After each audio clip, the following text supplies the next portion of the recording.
Well, hey, okay, we're back. I want to talk to you about okra.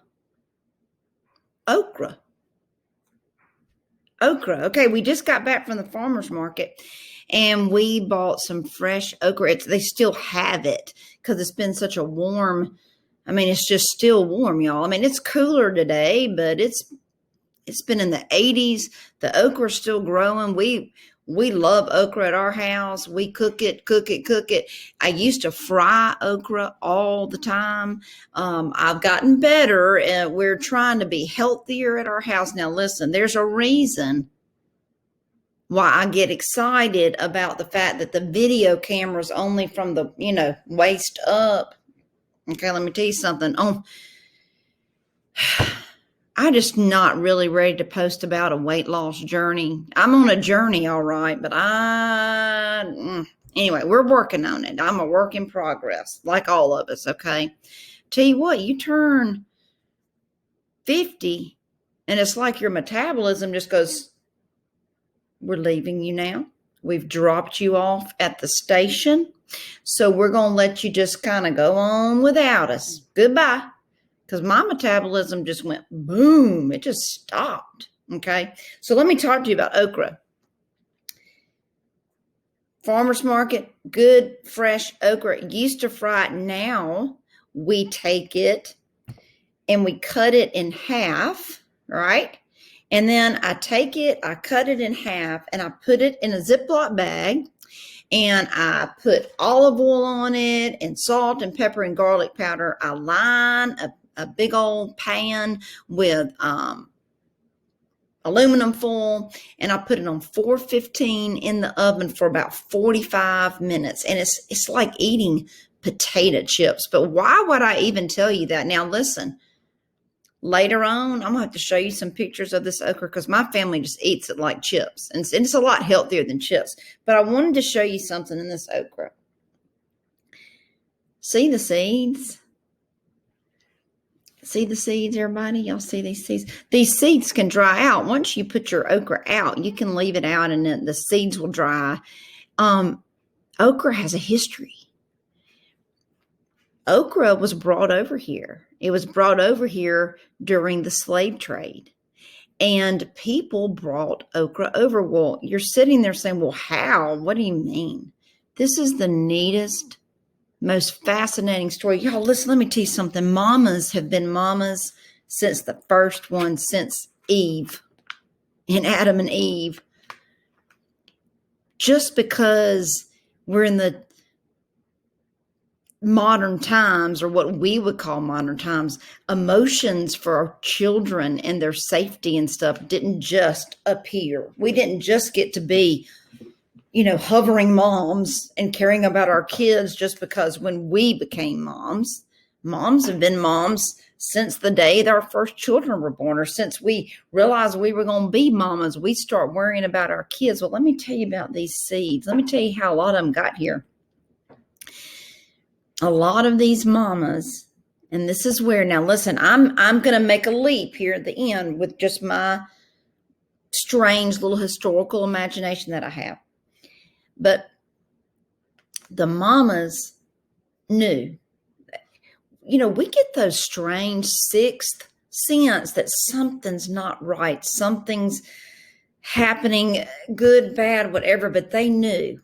And you want your child to have the best ability to survive anything. I think, even now we try to give our kids the what they need to survive in the world right now. But one of the things these mamas did was when they braided their children's hair, braiding hasn't been around just in the past 25 years. They took dried seeds from okra, millet, and some other types of wheat, and they braided the seeds inside of their children's hair, almost like an insurance policy. So they braid the seeds inside of their hair, so whenever they arrive, wherever they're going to be, they have the ability to grow something. How about that? How about that? Now listen, you've got seeds to grow all kinds of things. And so when they got to where they're going, when I said an insurance policy, food, y'all, people have used okra. We fry it, we roast it. It's used in gumbo. One of my favorite Disney movies is The Princess and the Frog. And I just love when she goes, everybody loves my gumbo. Okay, everybody loves gumbo. We are big Louisiana people. We love New Orleans. We love going to Louisiana. And in one of my Vina teaches, I'm gonna share with you two great New Orleans itineraries, because we love to go there. Now, there's one itinerary that's for the adults, and there's one that when you have children, because you can go to New Orleans with both and have a great time, just maybe a little bit of a different time, but that's a whole nother story. So okra was also used, okay, it's used in Louisiana and everywhere else. It thickens up soups as a thickening agent. It's healthy for you. Did you know that you also could use okra was the seeds were ground up and used for coffee instead, because they didn't have coffee grounds a lot of times during the Civil War and things like that. So okra, okay, okra has a story. So couple of things the next time you eat okra. All right, try that roasted okra. Mamas protect their children. That's what we do. Daddies do too. I'm not slighting a daddy, because my children have a great daddy. But remember a few things. Okra can be used to eat. It can also be used as a thickening agent. See, there's more than one use for okra. It can do more than one thing. Okay, so can we. I can teach, but I can make a difference. I can be someone's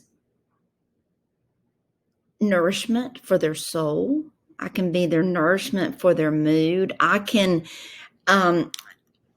make them stronger. I can be that thickening agent that gives them a little extra encouragement.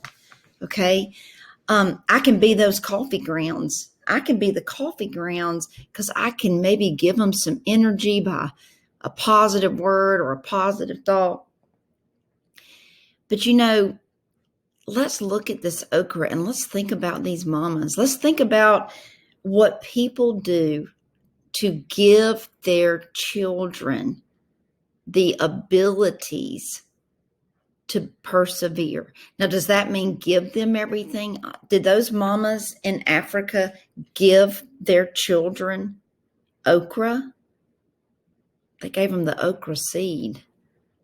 And then the child had to take the seed when they got to where they're going, and they had to plant the seed, and they had to grow the okra, and they had to harvest the okra, but it made it all the way from Africa here. So mamas and daddies, we can give our kids the seeds. We can give them the food. We can give them the nourishment. We can be the thickening agent. We can be the encouragement.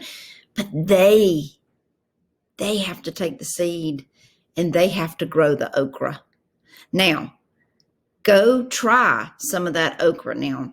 It is so good when you roast it. It's like potato chips. But think about that next time you eat your okra. We're meant to braid our children's hair with seeds. We're not there to grow the okra for them. At some point, they've got to do it on their own. That's how they learn. So anyway, I hope you have a great day, and I will see you soon.